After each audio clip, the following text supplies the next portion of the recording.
নমস্কার, আমি মৌজ এম্পায়ারে তোমাদের ওয়েলকাম। আজ বানাবো লাউ পাতা দিয়ে চিংড়ি ভাপা। আমরা বাঙাল, তাই শাক পাতা ইলিশ চিংড়ি নিয়ে আমাদের একটা আলাদাই ইমোশন কাজ করে। তাই আজ লাউ শাকটা হাতে পেয়ে ভাবলাম তোমাদের সাথে এই শাক আর তার সাথে চিংড়ি দিয়ে একটা রেসিপি শেয়ার করি। আজ বানাবো লাউ পাতা দিয়ে চিংড়ি ভাপা।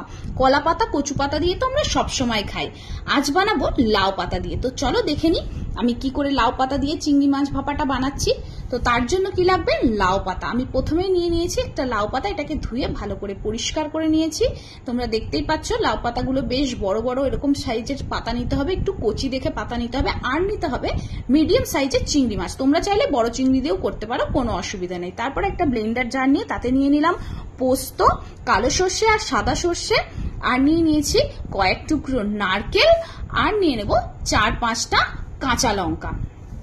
তো এই সব কটা একসাথে ভালো করে আমি পেস্ট বানিয়ে নেব, একটা খুব স্মুথ একটা পেস্ট বানাতে হবে। তারপর পেস্টটাকে একটা বোলে ট্রান্সফার করে নিলাম।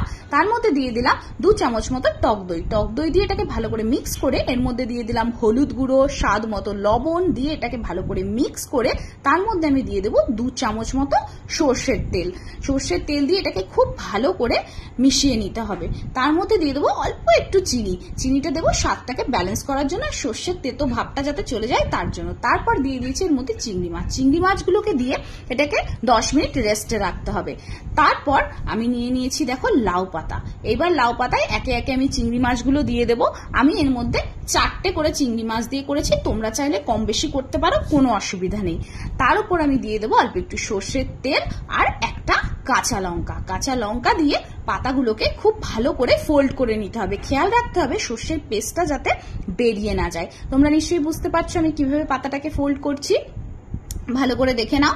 এইভাবে পাতাটাকে ফোল্ড করে তার উপর আরেকটা পাতা দিয়ে এইভাবে আরেকবার ফোল্ড করে নিতে হবে।